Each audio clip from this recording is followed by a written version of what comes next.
ఈ నెల 21న మనకు వరలక్ష్మి వ్రతం రాబోతుంది కాబట్టి ఆ రోజున మర్చిపోకుండా ఈ రంగు చీర కట్టుకుంటే భర్తకు ఆదాయం పెరుగుతుంది, డబ్బుకు లోటు ఉండదు, భర్తకు నిండు నూరేళ్లు కూడా ఉంటాయని చెప్పొచ్చండి. కాబట్టి ఏంటంటే గుర్తుపెట్టుకోండి, ఈ రోజున ఖచ్చితంగా ఏంటంటే ఈ రంగులో ఉండే బట్టలు ధరించి మరి మీరేంటంటే కనుక ఇంట్లో పూజ చేసుకోండి. ఆ విధంగా చేయటం వల్ల చాలా అద్భుతమైన ఫలితాలు వస్తాయి, మీ జీవితం మారిపోతుంది. మీకేంటంటే కనుక అపార ధనయోగం అనేది కలుగుతుందన్నమాట. చాలామంది కూడా ఏంటంటే మా భర్త సంపాదన పెరగటం లేదు, మా భర్తకు అంటే ఆదాయం అంటే కలగటం లేదు, ధన ద్వారాలు తెచ్చుకోవటం లేదు, ధనం ఎంత కష్టపడ్డా కానీ రాదండి, మేము చాలా కష్టపడుతూ ఉంటామండి అనుకుంటారు కదా. అయితే అలాంటి వాళ్ళు ఏంటంటే కనుక వరలక్ష్మి వ్రతం రోజు ఈ రంగులో ఉండే చీరని కట్టుకొని లక్ష్మీదేవిని పూజిస్తే ఖచ్చితంగా అండి మీ జీవితం మారిపోతుంది. మీకేంటంటే కుప్పలు కుప్పలుగా డబ్బు వస్తుందని మనం చెప్పట్లేదు, కానీ మీకు తప్పకుండా ఏంటంటే కనుక లక్ష్మీదేవి అనుగ్రహం కలిగి సంపద అంతకంత పెరుగుతుందన్నమాట.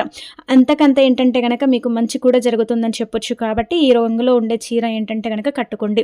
అసలు ఏ రంగులో ఉండే చీర కట్టుకోవాలో తెలుసుకునే ముందు ఒక చిన్న రిక్వెస్ట్ అండి, వీడియోని పూర్తిగా చూడండి, నచ్చితే లైక్ చేయండి, కొత్తగా చూస్తున్నట్టయితే సబ్స్క్రైబ్ చేసుకోండి. ఇక ఆ తర్వాత వచ్చేసి ఏంటంటే ముఖ్యంగా చెప్పాలంటే 21వ తేదీన మనకు వరలక్ష్మి వ్రతం కదా.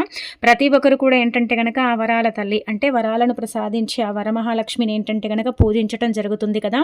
ఈ రోజు ఏంటంటే ఒక్కొక్కరు ఒక్కొక్క విధంగా వరలక్ష్మి వ్రతం చేసుకుంటారండి. అంటే కొంతమంది ఏంటంటే కనుక గ్రాండ్గా చేసుకుంటారు, కొంతమంది ఉన్న దాంట్లోనే చేసుకుంటారు, కొంతమంది ఏంటంటే కనుక సింపుల్గా దీపం పెట్టి కూడా అమ్మవారిని దీపధూప నైవేద్యాలతో కూడా పూజించుకుంటారు కదా. ఎవరి ఇష్టానికి తగ్గట్టుగా వాళ్ళు చేసుకుంటారు. కానీ ఎప్పుడు కూడా ఒకటి గుర్తుపెట్టుకోండి, వేరే వారితో ఏంటంటే కనుక కంపేర్ చేసి మనం పూజ చేయకూడదు. అలా కనుక చేసుకుంటే మన పూజకి ఏంటంటే ఫలితం అయితే రాదండి. మనం చాలా వరకు కూడా ఏంటంటే కనుక మా పక్కన వారు అంత గ్రాండ్గా వరలక్ష్మి వ్రతాన్ని చేశారు, అంత చక్కగా ఏంటంటే కనుక వరలక్ష్మి వ్రతాన్ని జరిపారు, ఇంకా ఇరుగువారు పొరుగువారు అన్నట్టుగా వాళ్ళతో ఏంటంటే కనుక కంపేర్ చేసుకోకండి. మన దగ్గర ఎంత స్తోమత ఉంటుందో, మనం ఎంతైతే చేయగలుగుతామో పూజలు అంటే ఎంతవరకు అయితే లిమిట్లో ఉండగలుగుతామో అంత మనం చేయాలన్నమాట. మన దగ్గర లేకపోయినా మనం అప్పు చేసి అమ్మవారిని పూజించాలని శాస్త్రాల్లో ఎక్కడ లేదండి. ఎందుకంటే ఒకరి దగ్గర ఉంటుంది, ఇంకొకరి దగ్గర ఉండదు కదా. అది డబ్బు పరంగా కావచ్చు, స్తోమత పరంగా కూడా కావచ్చు. కాబట్టి మీరు మీకున్న దాంట్లో ఏంటంటే కనుక చక్కగా అమ్మవారిని ఏంటంటే కనుక నిష్ట నియమాలతో పూజించుకోండి. మనము సింపుల్గా దీపం పెట్టి బెల్లం ముక్కను పెట్టినా సరే లక్ష్మీదేవి అనుగ్రహం కలుగుతుంది. కావున ఏంటంటే కనుక అమ్మవారిని మన స్తోమతను బట్టి పూజించుకుంటే ఖచ్చితంగా అనుగ్రహం అయితే కలుగుతుందండి. ఈ రోజున ఏంటంటే కనుక ఉదయాన్నే లేచి ఇల్లంతా కూడా క్లీన్ చేసుకుని ఇంట్లో ఏంటంటే కనుక గోపంచకం ఉంటుంది కదా, దాన్నంతా కూడా చిలకరించండి. ఒకవేళ గోపంచకం అందుబాటులో లేదనుకునేవారు పసుపు నీళ్లు ఇల్లంతా కూడా చిలకరించండి. అయితే పసుపు నీళ్లు చల్లేటప్పుడు ఏంటంటే కనుక ఒక కర్పూర బిళ్ళను తీసుకుని దాంట్లో అంటే కలపండి, లేదంటే 2 చుక్కల అత్తరైనా సరే కలిపేసి ఇల్లంతా కూడా చల్లండి. గోపంచకం ఉన్న అందులో ఏంటంటే కనుక 2 చుక్కల అత్తరు కలిపి చల్లండి. ఈ అత్తర్ అనేది చాలా ఇంపార్టెంట్ అండి. అత్తర్ ఏంటంటే కనుక చాలా శక్తివంతమైనది కాబట్టి మీకు ఏంటంటే ఇది పూజా స్టోర్స్లో లభిస్తుందండి, బ్యాంగిల్ స్టోర్స్లో కూడా దొరుకుతుంది. కాబట్టి మీరు ఏంటంటే కనుక ఒక 30 రూపాయలు కానీ 20 రూపాయలు కానీ పెట్టి మీరు ఈ అత్తరు సీసాని ఏంటంటే కొని తెచ్చుకోండి. అత్తరు మనము ఏంటంటే కనుక బట్టలు కూడా పెట్టుకుంటాం, అంటే శరీరానికి కూడా పెట్టుకుంటాం, అలానే కాకుండా పూజకు కూడా మనం ఉపయోగిస్తాం. కాబట్టి మీరు కేవలం పూజ కోసం తెచ్చుకుంటారు. కావున ఇందులో చాలా ఫ్లేవర్స్ ఉంటాయండి. మీరు ఏది పడితే అది తెచ్చుకోకండి, దానివల్ల ఏం పెద్దగా ఉపయోగం ఉండదు. ఒకటి గులాబీ పూల వాసన కలిగిన అత్తరు కానీ, లేదంటే రెండోది మల్లెపూలతో ఉండే వాసన కలిగిన అత్తర్ని కానీ తెచ్చుకోవాలన్నమాట. ఒక్క బాటిల్ తెచ్చుకుంటే మనకు ఎన్నో రోజులు పనిచేస్తుందండి. ఒక 2 చుక్కల అత్తర్ ఏంటంటే కనుక అక్కడ మనకు నెగిటివిటీ ఉన్న దాన్ని తరిమి కొట్టి పాజిటివిటీని తీసుకొచ్చేంత శక్తి అత్తర్లో ఉంటుందన్నమాట. అత్తర్ గురించి చాలా మందికి తెలియదు, చాలా మంది ఇళ్లలో ఉంటుంది, కానీ మనకు కొంతమందికి తెలియదు. కాబట్టి ఈ రోజున తప్పకుండా అండి ఒక 30 రూపాయలు 40 రూపాయలు అంతకు మించి ఏముండదనమాట. ఆ అత్తర్ని అయితే ఇంటికి కొని తెచ్చుకొని ఇంట్లో పూజ చేసేటప్పుడు లక్ష్మీదేవి పటానికి కూడా ఏంటంటే కనుక 2 చుక్కల అత్తరు పెట్టండి. అలా పెట్టేసి నీళ్ళల్లో కలిపి అత్తరు చల్లటం, అంటే గోపంచకంలో కలిపి అత్తర్ని ఇంట్లో చల్లటం చిలకరించటం చేయాలి. అంటే మీరు గోడల మీద చల్లకండి, మూలల్లో గదుల్లో చల్లుకోండి, మీకు మంచిది. మీ ఇంట్లో పాజిటివ్ వైబ్స్ అనేవి ఉంటాయి.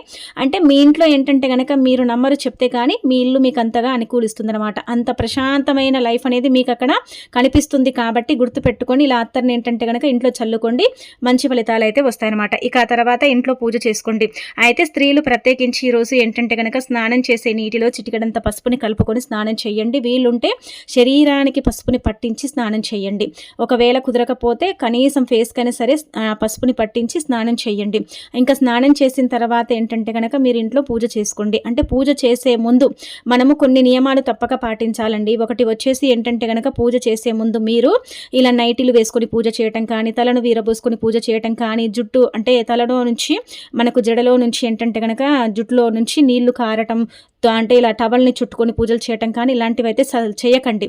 వాటి వల్ల ఏంటంటే గనక మీరే కోరి దరిద్రాన్ని తెచ్చుకున్నవారు అవుతారు, మీరే కష్టాన్ని అంటే కోరి తెచ్చుకున్నవారు అవుతారు. కాబట్టి అలాంటి పనులైతే అసలు చేయకండి. ముఖ్యంగా మీరు చక్కగా నిండుగా ఏంటంటే గనక అలంకరించుకోండి. ఈ రోజున ముందుగా ఏంటంటే తెలుపు రంగులో ఉండే చీర కట్టుకుంటే చాలా మంచిది. కానీ ఖచ్చితంగా బార్డర్ ఉండాలి. ప్లెయిన్ శారీస్ కానీ డ్రెస్సెస్ వేసుకోవటం కానీ ఇలాంటివి చెయ్యకండి.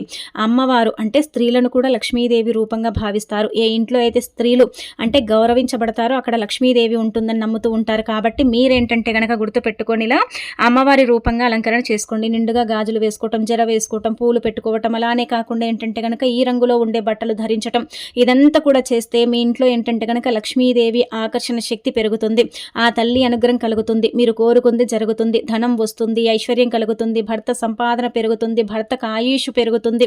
అన్ని విధాలుగా కూడా ఏంటంటే కనుక మనకు బాగా కలిసి వస్తుంది. కాబట్టి మీరేంటంటే ముఖ్యంగా గుర్తుపెట్టుకోండి, తెలుపు రంగులో ఉండే బట్టలు కానీ ఖచ్చితంగా బార్డర్ ఉండాలి. గోల్డ్ కలర్ బార్డర్లు, తెలుపు రంగులో ఉండే బట్టలు ధరించవచ్చు.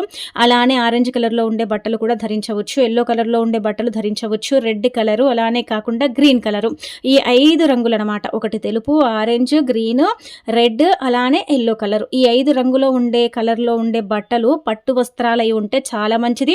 అందరికీ అంటే ఒకవేళ లేదు పట్టు వస్త్రాలు ధరించలేమంటే మాత్రం ఖచ్చితంగా గుర్తుపెట్టుకోండి, అంచు ఉండే చీరని కట్టుకోండి. అంటే చిన్న బార్డర్ కానీ పెద్ద బార్డర్ కానీ ఖచ్చితంగా బార్డర్ ఉండేలాగా చూసుకోండి. ప్లెయిన్ శారీస్ కట్టుకోవటం కానీ బార్డర్ లేని చీరల్ని కట్టుకోవటం కానీ మాత్రం మీరు అసలు చేయకండి. దానివల్ల ఉపయోగం అయితే ఉండదన్నమాట.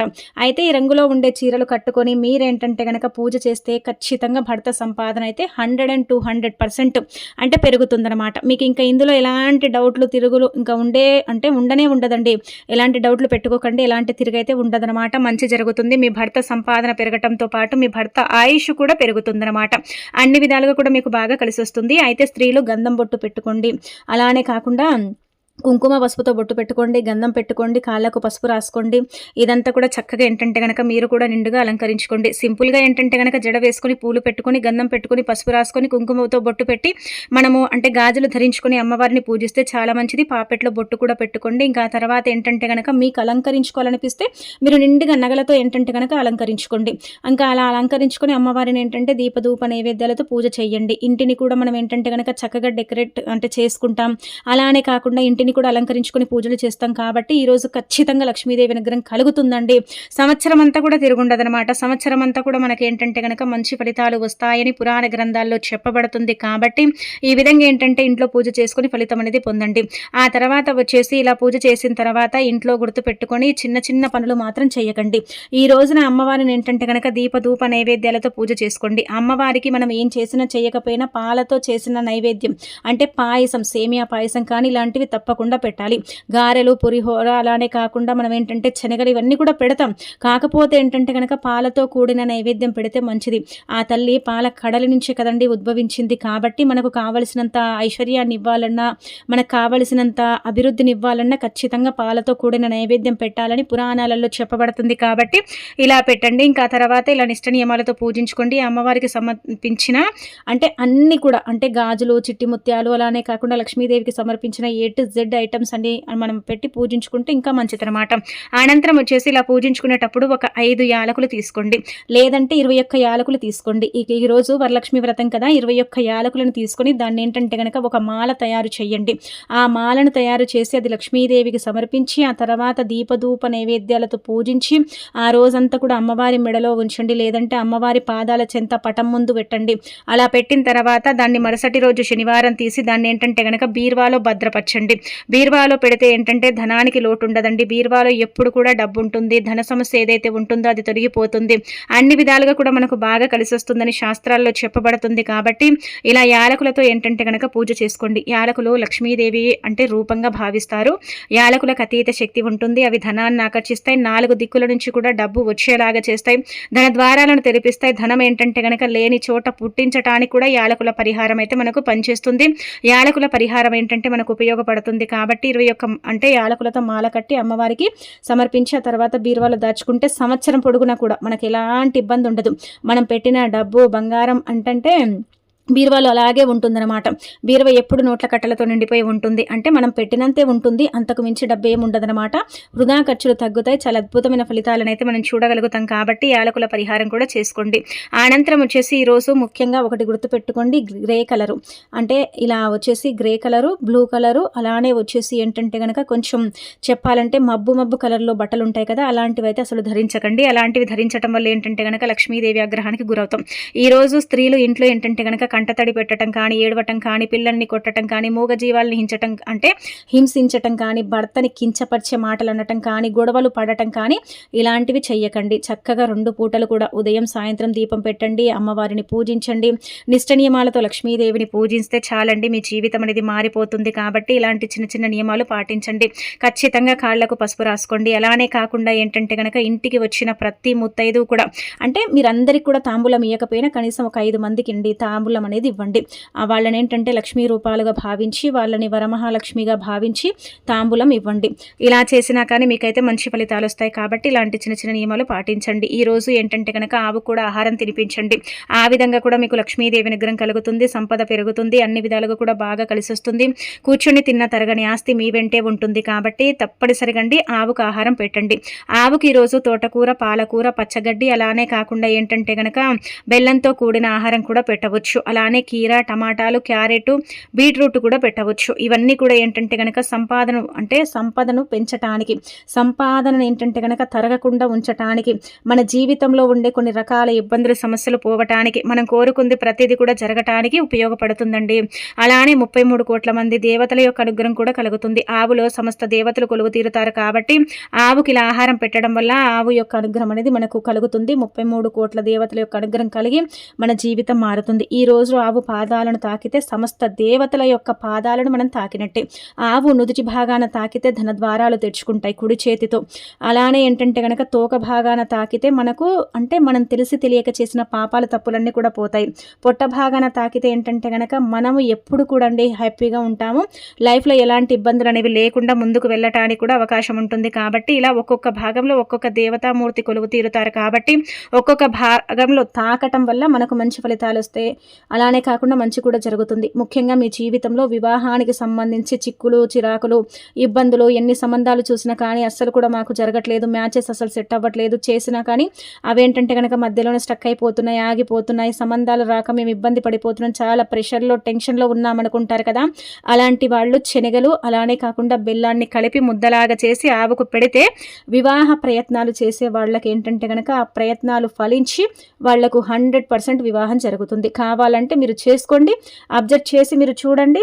ఇలా ఏంటంటే కనుక ఆవుకి ఈ విధంగా శనగలతో కూడిన ఆహారం పెట్టుకోండి. మీ జీవితం మీకు మంచిగా మారిపోతుందన్నమాట. మీకు ఇంకా తిరుగుండదండి.